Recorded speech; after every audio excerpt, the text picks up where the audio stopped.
Kekristenan itu menjadi semu, kekristenan itu menjadi membosankan, kekristenan itu menjadi sesuatu yang hanya di awan-awan saja ketika saya dan Anda tidak melihat kecocokan itu. Kekristenan harus ada dan ada di dalam satu perjumpaan dan cocok gitu. Bagaimana pernikahan itu bisa berlangsung lebih lama kalau tidak ada kecocokan itu? Bahkan harus dipertimbangkan sebelum menikah. Tak selalu Tuhan menjawab doa, namun Dia beri yang terbaik di waktu yang tepat. Kami bersyukur untuk kebaikan Tuhan yang selalu baru dalam hidup kami, yang tidak pernah berubah dahulu, sekarang, sampai selama-lamanya. Terima kasih untuk belas kasihan Tuhan. Terima kasih untuk anugerah Tuhan. Bahkan khususnya hari ini Engkau masih memperbolehkan kami untuk hidup. Terima kasih Tuhan untuk kesehatan. Terima kasih untuk segala kecukupan di dalam kebutuhan dan keperluan kami. Bahkan lebih dari itu kami akan menikmati sebagian dari perkataan firman-Mu, berkata-kata Engkau Tuhan. Kuasai ruangan ini, bahkan ruangan hati kami yang terdalam. Tegur, hibur, nasihati dan berkati kami. Supaya nanti ketika kami keluar dari rumah-Mu ini, kami boleh berjalan dengan kepala tegak layaknya seorang yang dianugerahkan oleh Tuhan. Seorang pemenang di hadapan Tuhan. Di dalam nama Tuhan Yesus Kristus, kami sambut firman-Mu. Haleluya. Amin. Beri tepuk tangan dulu yang meriah buat Tuhan. Silakan saudara duduk. Shalom saudara. Satu kehormatan bagi saya boleh melayani Tuhan dimanapun saya ditempatkan. Dan hari ini saya ada di sini. Terima kasih buat Tuhan Yesus Kristus yang mengundang saya. Terima kasih juga buat tuan rumah di tempat ini, Gembala Sidang yang menjadi pribadi-pribadi yang menjadi sahabat saya dan keluarga saya puluhan tahun, saudara. Dan juga untuk seluruh koordinator pelayan Tuhan dan seluruh jemaat Tuhan yang dikasihi oleh Tuhan. Saudara bersuka cita, amin. Kita buka Alkitab kita di dalam Lukas pasalnya yang kedua, tentang bagaimana saya dan Anda dirubah oleh kasih Tuhan yang ajaib itu. Sesuai dengan tema yang ada untuk minggu ini, bahkan tema nasional Natal kita di tahun 2024 adalah mari kita pergi ke Bethlehem, ya, untuk melihat apa yang terjadi di sana seperti yang diberitahukan Tuhan kepada kita. Oleh sebab itu mari kita akan baca bersama-sama di dalam firman Tuhan Lukas pasalnya yang kedua, ayatnya yang ke-14 sampai ayatnya yang ke-20. Kalau saudara sudah mendapatkannya, kita boleh baca bersama-sama. Di dalam Lukas pasalnya yang kedua, ayatnya yang ke-14 sampai dengan ayat yang ke-20. 1, 2, dan 3. Kemuliaan bagi Allah di tempat yang maha tinggi dan damai sejahtera di bumi di antara manusia yang berkenan kepadanya. Setelah malaikat-malaikat itu meninggalkan mereka dan kembali ke sorga, gembala-gembala itu berkata seorang kepada yang lain, marilah kita pergi ke Bethlehem untuk melihat apa yang terjadi di sana seperti yang diberitahukan Tuhan kepada kita. Lalu mereka cepat-cepat berangkat dan menjumpai Maria dan Yusuf dan bayi itu yang sedang berbaring di dalam palungan. Dan ketika mereka melihatnya, mereka memberitahukan apa yang telah dikatakan kepada mereka tentang anak itu. Dan semua orang yang mendengarnya heran tentang apa yang dikatakan gembala-gembala itu kepada mereka. Tetapi Maria menyimpan segala perkara itu di dalam hatinya dan merenungkannya. Maka kembalilah gembala-gembala itu sambil memuji dan memuliakan Allah karena segala sesuatu yang mereka dengar dan mereka lihat semuanya sesuai dengan apa yang telah dikatakan kepada mereka. Hari ini saya dan Anda juga kiranya bisa ada di dalam fase atau titik itu. Di titik yang mana? Di ayat yang ke-20, saudara. Pada saat Anda kembali di dalam kehidupan, mungkin setelah beristirahat atau holiday atau setelah bekerja, atau mungkin setelah Anda melakukan segala bentuk aktivitas, Anda ada di dalam satu titik untuk merenungkan kembali. Ini bahan perenungan. Dan saya mau katakan buat Anda, merenungkan kembali dan mengingat-ingat kembali. Dan Anda harus memiliki satu pertimbangan yang baik. Satu bahkan asumsi yang benar tentang Tuhan yang saya dan Anda sembah. Alkitab dikatakan di ayat yang ke-20, ya, mereka memuji dan memuliakan Allah. Saya mau tanya juga dengan Anda seperti saya ditanyai oleh Roh Tuhan. Apakah saya dan Anda pada saat kita memuji dan memuliakan Allah kita sepanjang hidup ini? Sekali lagi, apakah pujian kita, penyembahan kita, ya, memuliakan Tuhan di dalam kehidupan sehari-hari, bahkan dalam peribadatan kita, saudara, dalam kepercayaan kita kepada Tuhan. Alkitab sambung dengan kata tentang segala sesuatu, bahkan tentang apa yang kita dengar, apa yang kita lihat, baik itu melalui firman Tuhan, baik itu melalui kejadian-kejadian, peristiwa, baik itu di dalam mungkin Tuhan datang dalam mimpimu. Tuhan bisa berbicara di mimpimu. Saya ratusan kali bermimpi dan tidak ada satupun, ya, bukan saya menyombongkan diri, tidak ada satupun mimpi itu yang salah. Enggak ada. Karena saya tahu betul bahwa Tuhan saya yang hidup itu selalu akan memberitahukan kepada kita sebelum peristiwa itu terjadi. Setuju, saudara? Ya. Gembala-gembala, bahkan orang-orang Majus, itu adalah saksi-saksi Tuhan. Bagaimana mereka bisa berjumpa, bertemu dengan pribadi yang selama ini mereka dengar, mereka lihat. Bagi kita mungkin Anda baca, Anda diberitahu. Pertanyaannya adalah, apakah cocok atau tidak? Halo? Kekristenan itu menjadi semu, kekristenan itu menjadi membosankan, kekristenan itu menjadi sesuatu yang hanya di awan-awan saja, ketika saya dan Anda tidak melihat kecocokan itu. Kekristenan harus ada dan ada di dalam satu perjumpaan dan cocok. Bagaimana pernikahan itu bisa berlangsung lebih lama kalau tidak ada kecocokan itu? Bahkan harus dipertimbangkan sebelum menikah. Kalau saya dan Anda sudah masuk di dalam pernikahan, maka yang tidak cocok saya harus mencocokkan itu. Kalau saya mengasihi istri saya, maka saya harus berkata dia cocok buat saya. Halo, di dalam ketidakcocokan. Kalau Anda sudah diberitahu oleh Tuhan Anda beribadah di tempat ini, maka saya mau katakan buat saudara, Anda harus mencocokkan diri di sini. Bukan saya atau bukan Anda harus mencocokkan dalam artian kata bikin ibadah atau bikin kebaktian yang berbeda, bukan. Kalau gereja ini sudah menetapkan 7:30 dan juga yang kedua jam 10, saya dan Anda harus berusaha untuk mencocokkan diri.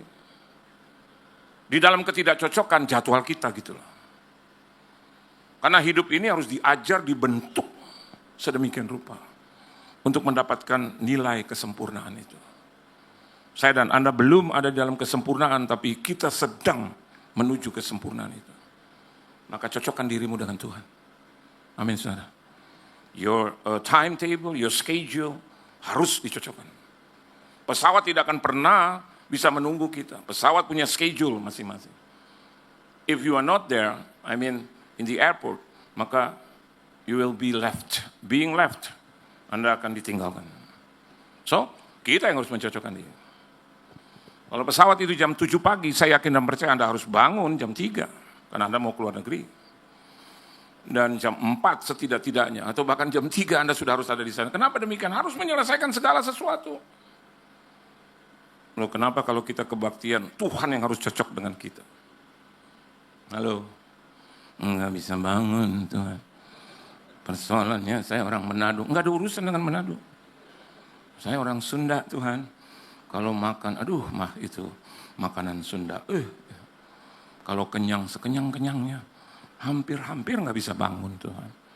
Nanti satu saat Tuhan bilang, kalau begitu satu saat aku tidak akan membangunkan kau lagi. Kita yang harus cocokkan.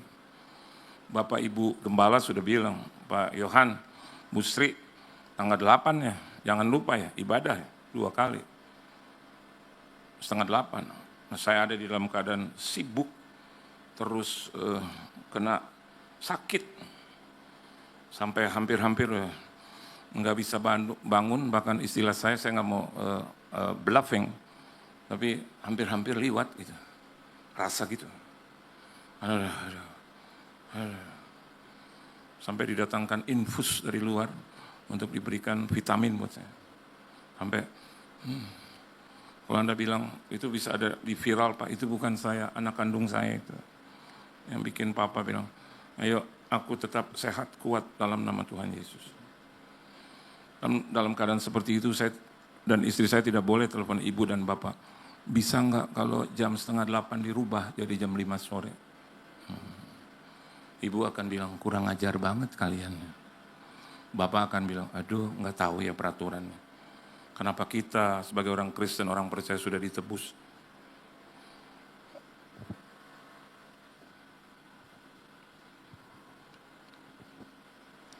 Dapat kebaikan Tuhan.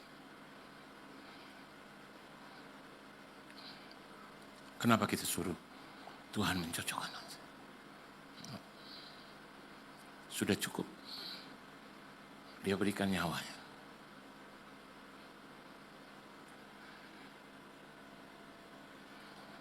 Anda tahu Yesus, dia lahir untuk mati. Amin. Sekali lagi, renungkan dengan baik. Dia lahir untuk mati, untuk dimatikan. Kita nih, biar udah umur 70 lagi, 72 lagi. Rasa-rasanya udah hampir mati, tetap kita mau hidup. Yesus kayak dirampas. Sepertinya gitu seolah-olah. Nggak boleh umur panjang. Kita nih yang mau berharap hidup panjang, masih aja begitu. Saya nggak bisa, sibuk. Aduh, Natal lagi. Padahal Tuhan sudah beri kesempatan 1 tahun. Ayo Pak, Bu, jadi panitia Natal. Enggak bisa. Tahun depan dah ya. Saya mau katakan buat Bapak Ibu, kalau ada tahun depan. Betul gak? Coba cek your phone. Coba Anda lihat media sosial. Di mana-mana udah terjadi. Ya. Banjir. Ya. Itu musibah. Apa namanya tuh? Bencana. Bahkan di Bandung saja. Mana saya hari Jumat ada di Bandung. Saya makan di salah satu restoran kafe, di depannya ada itu langsung posko untuk dari BNPB gitu, untuk puting beliung atau apa itu. Dan itu baru awal. Karena Alkitab katakan bahwa zaman akan bertambah jahat. Nah kalau hari ini masih ada kesempatan, ayo. Amin. Ke salon nantilah. Amin. Arisan nantilah. Buat apa arisan kalau nggak dapat warisan? Betul nggak? Benar nggak saudara? Benar nggak? Buat apa kerja keras tapi nggak dapat hasilnya?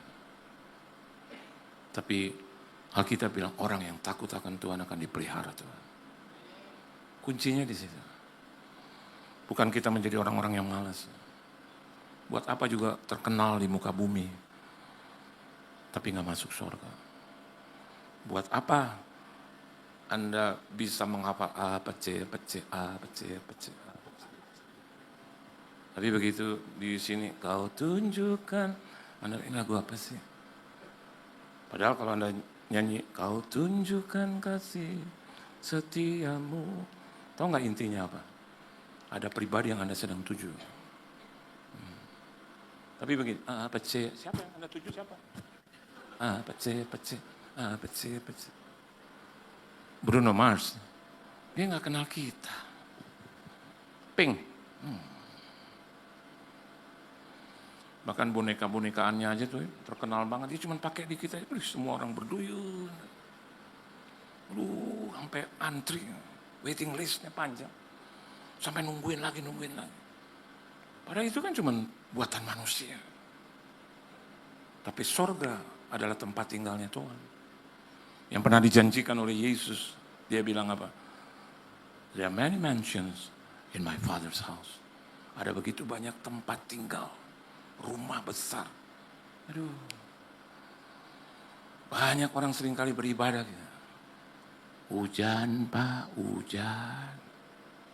Kan hujannya di luar. Bukan di dalam gereja. Dingin Pak, dingin. Bawa dong jaket, baju panas, lapis sampai 7 gitu. Gak apa-apa kan? Aduh Pak, saya gak kuat Pak kalau kelamaan di gereja. Di warung nasi bisa, ya, yang panas sekalipun. Sekarang lagi zamannya itu. Justru di tempat-tempat yang begitu kata, orang nyerbu, kita bisa ngantri. Konser aja tuh. Aduh. Kemarin saya dapat satu tiket, satu keluarga boleh nonton sepak bola. Indonesia melawan Arab Saudi. Karena saya dapat tempat yang baik, ya. Saya pikir jalan ke situ baik. Di tengah jalan udah nggak baik. Aduh, teman saya masih ngomong, tenang Pak, tenang Om. Indonesia harus menang. Betul. Cuma nih jalannya ke situ tuh. Padahal tujuannya cuma Indonesia menang Piala Dunia. Kan Indonesia kan terbagi banyak gitu. Ada urusan dagang, betul nggak? Ada urusan olahraga-olahraga yang lain. Cuma ini kasus ini dan cuma Piala Dunia kualifikasi. Waduh, berebutan gitu. Waktu lawan Jepang. Begitu saya masuk ternyata, ada puluhan ribu. Terus dia punya loket ditutup. Waduh, saya udah tergencet-gencet sama istri. Terus yang dari belakang, buka, bakar nih, buka. Aduh, saya langsung bilang, Ma, terjadi apa-apa gue seret lo keluar ya. Saya gak mau dalam sana. Hanya untuk Jepang. Saya mau untuk Yesus. Saya bilang, Tuhan tolong saya. Kayak seperti ada suara bilang, kenapa lo kesini? Betul apa betul? Tapi kalau Anda beribadah gitu, kita tahu tujuannya surga yang mulia gitu. Kita tahu itu harga yang harus kita bayar. Tidak akan berlalu sia-sia. Sama. Kalau Anda perhatikan bagaimana malaikat Tuhan itu datang kepada gembala-gembala dan katanya seperti ini. Coba kita lihat ayat yang ke-15 tadi. Ya. Setelah malaikat-malaikat itu meninggalkan mereka dan kembali ke surga, berarti ada sesuatu yang dikabarkan. Kalau Anda mau bisnis berhasil hanya ada dua. Satu bicara tentang teknologi, yang kedua bicara tentang information. Nah hari ini kita dapat informasi yang menguntungkan Bu, Pak. Bukan diskon nanti dari salah satu salon terkenal, bukan. Itu dapat diskon 20% aja tuh ibu-ibu. Di Jakarta saya nggak usah sebut salonnya. Dapat 20-25% dan 10 yang pertama gratis. Aduh dari ujung ke ujung. Bahkan saya lihat ada 2 teman saya yang kaya raya loh. Itu ngantri. Karena saya ada di Moy, saya bilang, ngapain Bu? Ngantri ada special diskon. Dalam hati saya bukannya kaya raya. Kayaknya dia juga mau ngomong, kalau soal diskon mah kita duluan di depan. Bukankah kita harus ganti, kalau soal Yesus kita harus duluan di depan. Halo? Betul ya Saudara? Bukan berarti bahwa saya sudah lakukan itu, enggak. Tapi ini firman Tuhan yang menyatakan. Malaikat-malaikat itu meninggalkan mereka, they say for something good, great. Yang harusnya disepakati juga oleh gembala-gembala. Dan kembali ke surga, gembala-gembala itu berkata seorang kepada yang lain, lihat, marilah kita pergi ke Bethlehem untuk melihat apa yang terjadi di sana. Dan ayat 20 katakan, ternyata cocok. Apakah Tuhan cocok bagi kita, saudara? Halo? Apakah kerohanian kita udah cocok belum untuk di kerajaan surga? Cocok nggak? Sifat seperti ini kayaknya masuk nih. Saya tahu bahwa kerajaan surga itu anugerah. Yesus yang telah mengerjakannya. Tapi persoalannya kan kita belum mati, saudara. Jangan gambling.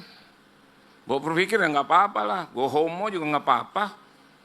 Gue lesbi juga nggak apa-apa. Gue kumpul kebo nggak apa-apa. Gue zina juga nggak apa-apa. Kenapa? Kan Tuhan sudah selamatkan aku. Jangan gambling, saudara. Karena Yesus katakan masuklah ke dalam, berjuanglah untuk masuk ke kerajaan surga melalui pintu yang sempit itu. Yesus sudah memberikan keselamatan itu gratis, free, satu kali, kekal selama-lamanya. But if you reject, I reject it. Saya abaikan itu, neglect it. Maka saya yakin dan percaya hilang. Hilang. Kalau ibu dan bapak undang saya, hari ini satu kehormatan buat saya. Terus saya abaikan, hilang. Saya nggak bisa bilang, Bu, kenapa Bu, nggak tunggu? Iya, Bapak kan jam 8, setengah 8 aja Pak, sampai jam 10, that's it. Kenapa Bapak datang jam 9 malam, saya udah tidur. Kata Ibu Willy. Terus kata Pak Willy juga, iya saya udah nungguin. Jadi makanannya masih ada, udah dingin Pak, sabu hacu udah dingin. Tuh, yang begituan aja saudara, ada kadaluarsan. Kerajaan surga kekal selama-lamanya. Tapi saya dan Anda harus jaga itu hidup dengan baik. Kenapa? Itu adalah buah-buah dari keselamatan. Saya namai itu. Kalau saya dan Anda yakin kita udah selamat, ayo tunjukkan itu buah-buahnya. Jadi apa? Jadi terang dan jadi saksi. Amin. Saudara. Orang lain bilang, ini anak Tuhan nih, ini Kristen nih. Tapi hari ini kan banyak Kristen cerai. Kristen melayani Tuhan berdiri di atas panggung, hancur-hancuran. Berapa minggu yang lalu, istri saya ditelepon oleh teman saya, seorang pejabat, staf pejabat. Dia bilang, Ibu Sri minta tolong, bisa Bu, apa? Teman saya sekarang tidak sadarkan diri. Di mana dia sekarang? Masih di rumah sakit. Langsung pindahkan. Kemana? Ibu kan bersahabat baik dengan dokter Terawan. Bisa ditangani karena mengalami pendarahan otak.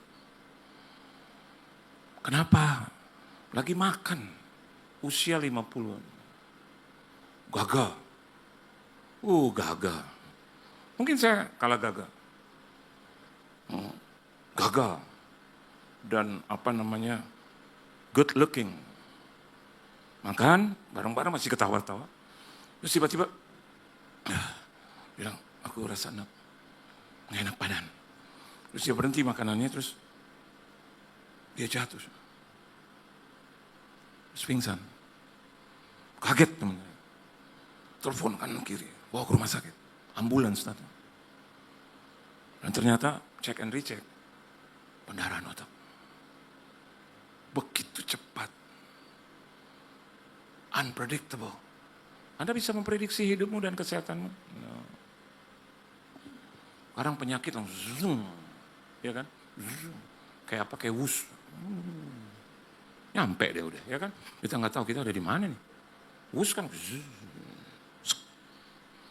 Jakarta Bandung 30 menit. Jakarta Sorga. Jauh Mas. Yang nggak enak tuh penderitaan itu, ya.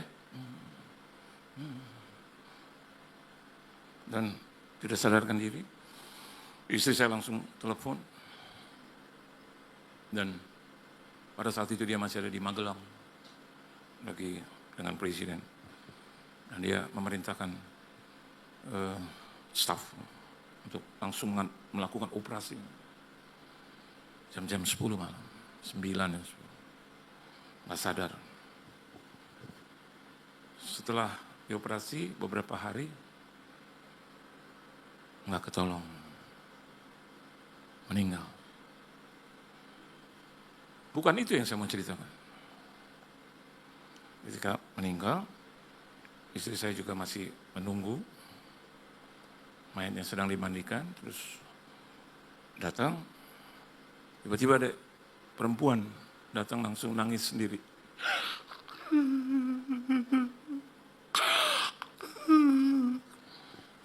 Teman saya itu staf bilang, itu istrinya. Istri saya bilang, nggak kasih kabar. Aduh cepet amat. Maka itu, kalau mau ibadah jangan cepet-cepet sudah. Amin saudara. Itu ada itunya loh. Apa ada bonus? Dah. Nggak lama 15 menit dia keluar. Istri saya masih ngobrol dengan staf itu. Setengah jam kemudian datang ibu-ibu yang lain.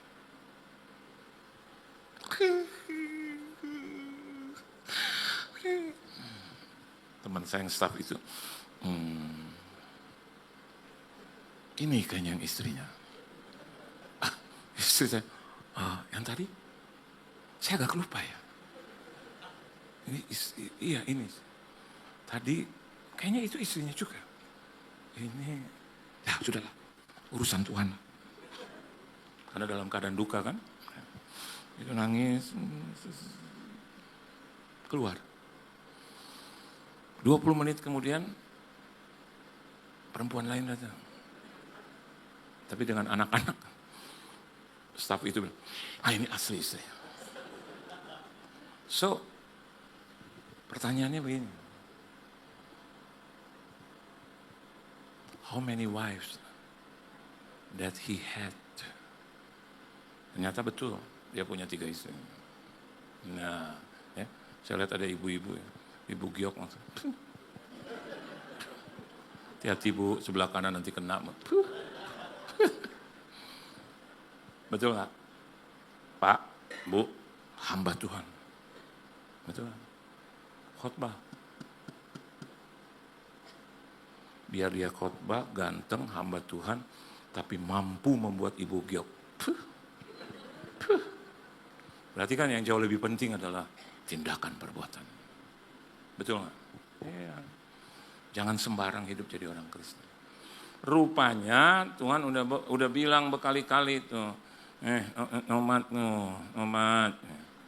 melalui malaikat Tuhan tuh, umat, ya, umat, nyemak, tomat, ya, tuh ubun-ubun tuh tipis tuh, hati, ya.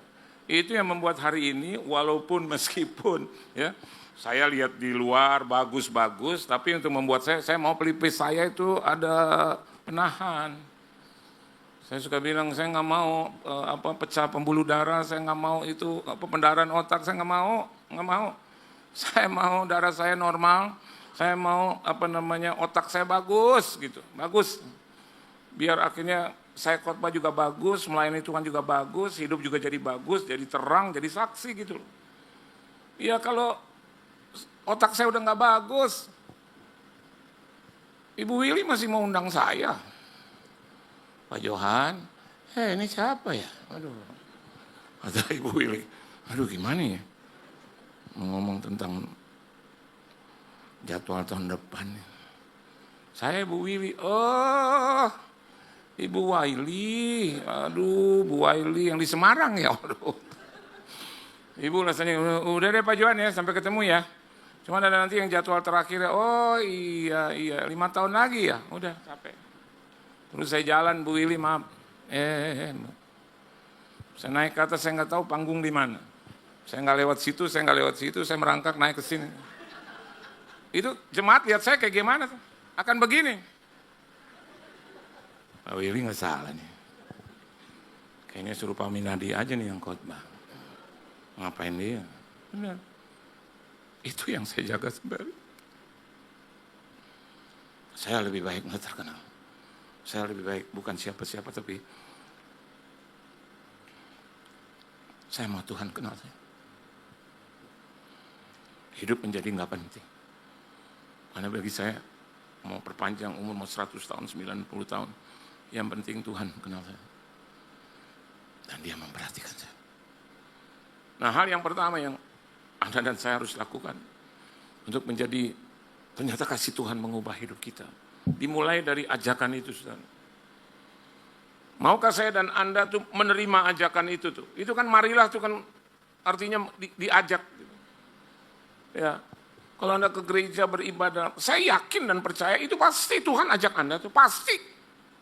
Nggak mungkin dia tolak, jangan tolak itu, tolak ibadah dalam namaku, tolak, enggak. Hati-hati hujan, jangan, nanti basah semua, itu perhiasanmu, enggak. Mobilmu yang baru itu jangan habis lagi dicuci, enggak. Itu roh yang lain yang ngomong itu. Amin, saudara. Jadi kalau diajak, ayo yuk ibadah, udah. Jangan terus dilawan yang aneh-aneh gitu. Ini roh apa sih? Dia nggak tahu gue mau makan jam 10. Lebih baik saya dan Anda terima ajakan itu. Daripada nanti ada roh yang lain yang ajak saudara ke tempat yang sesungguhnya bukan tempat Anda. Dan Anda akan dihajar di situ oleh kematian dan maut itu. Amin, saudara. Di sini kita tenang, roh kita tenang. Kita akan diajar yang baik-baik. Saudara. Dan kita terima pengajaran itu dan kita keluar, kita sudah mendapatkan kekuatan itu. Jadi terima ajakan Tuhan, dan kalau Anda sudah mendapatkan itu, ayo ajak orang lain, saudara. Amin. Gembala-gembala, setidaknya satu gembala ngomong, ayo yuk kita ke sana, yuk. Ajak dong. Saya tadi bilang dan sekarang saya puji lagi. Tadi ibadah pertama mungkin ya karena bulan Desember, udah mau Natal, pada tahu diri semua mungkin. Aduh banyak dosa gua, aduh. Ibadah belum mulai udah duduk gitu ya. Kadang mungkin gedungnya belum dibuka juga udah duduk di depan. Itu bagus. Tapi biar dikerjakan bukannya Desember saja, Januari, Februari. Biasanya kalau udah mulai lagi Januari, tahun baru tuh agak-agak sepi, Bu. Nanti sampai di Paskah mulai muncul lagi tuh. Ya, terus agak sepi, lagi ntar sesepi-sepinya di Lebaran. Padahal bukan kita yang berlebaran, orang lain, tapi sepi gereja. Kalau ditanya kemana, aduh liburan Bu, gereja melulu. Tapi kalau Anda tanya kepada Tuhan, Tuhan bilang ini, kan nanti berkat melulunya di lo lagi. Enggak ke siapa-siapa, lo lagi. Lo terima janji lagi, lo terima berkat lagi, lo terima kemurahan lagi, kan di sini. Ajak orang lain. Tadi pagi saya lihat, penuh, puji Tuhan. Itu mungkin memang udah rindu beribadah. Sekarang saya lihat, penuh lagi, puji Tuhan. Coba kalau Anda ajak lagi orang lain, betul nggak? Ibu Willy dan Pak Minadi bisa duduk di sini. Karena bangkunya dipakai mereka. Amin, saudara. Yuk kita beri tepuk tangan buat Tuhan yang hebat. Yang kedua, setelah ajakan, Alkitab katakan coba kembali ke ayat Lukas 2 ayat 15, operator. Setelah malaikat-malaikat itu meninggalkan mereka dan kembali ke surga, gembala-gembala itu berkata seorang kepada yang lain, marilah kita. Amin, saudara. Jangan puas, hanya kita yang selamat. Saudara, kemarin ada tragedi hari Sabtu, anjing kesayangan daripada anak kandung saya, itu ketabrak depan rumah dan terlindas dan tidak selamat. Dan yang menjadi pikiran buat saya, waktu diangkat, dengan nafas terakhir dia liatin saya. Terus sampai, karena kalau dia mau naik ke atas, dia minta digendong sama saya. Dia nggak akan naik ke atas kalau saya nggak gendong. Saya tadi mau berkata sebetulnya saya yang harus gendong itu hewan peliharaan kita. Man, saya udah nggak tega. Hati saya luluh banget. Lihat begitu, oh Tuhan. Dan rupa-rupanya Tuhan angkat dia. Saya doa, Tuhan selama di rumah sakit kau tolong, kau lakukan mujizat. Dan Tuhan tidak melakukan mujizat. Tapi salah kalau saya berkata Tuhan tidak melakukan mujizat dan tidak ada kasih setia. Setelah dia dinyatakan meninggal atau mati, dan saya renungkan baik. Dia kalau ternyata safe, tapi kepalanya terjadi apa-apa. Ya. Datang ke rumah saya. Lihat saya, mau gigit terus. Udah beda dia lihat. Dia nggak lihat saya lagi, tapi lihat setan. Pasti terjadi di kepala. Ya. Karena berdarah di kepala. Dari mulut berdarah. Kalau sampai di kaki. Nah kalau dia keluar, at least dengan selamat tapi kakinya. Terus pincang, pertanyaannya, apakah kau masih bisa mengasihi? Jangan-jangan keluarga saya bilang, jadi beban. Jadi keputusan Tuhan itu yang terbaik. Oleh sebab itu saudara, hari ini anjing itu saja jadi memori buat saya. Dan Tuhan ingatkan kepada saya, bukankah manusia jauh lebih berharga? Jadi mungkin di rumahmu ada orang yang belum selamat. Ajak, amin. Jadi berkat buat mereka. Traktir aja, traktir. Ya seminggu sekali lah. Kalau enggak ya sebulan sekali lah. Kalau emang enggak ada duit banget setahun sekali lah. Baik-baiklah buat mereka. Bawalah martabak. Bawalah pisang goreng. Ibu saya dulu waktu kita susah saya bawa pisang goreng aja. Mama saya aduh Yohan, enak banget ini pisang goreng. Warga saya tuh kemarin tanggal 1 Desember saya nggak bisa hadir karena ada Natal 5 kali sudah, first Christmas, 5 saya khotbah, dan tanggal 4 kemarin ya, kalau tidak tanggal 3 ya, tanggal 5 baru saya bisa traktir mereka. Ada satu tradisi di saya tiap kali Natal saya undang seluruh keluarga besar untuk beli kue. Kalau saya bilang, jangan lupa nih kue Natal, langsung mereka, saya tanya udah mandi belum? Udah, padahal belum.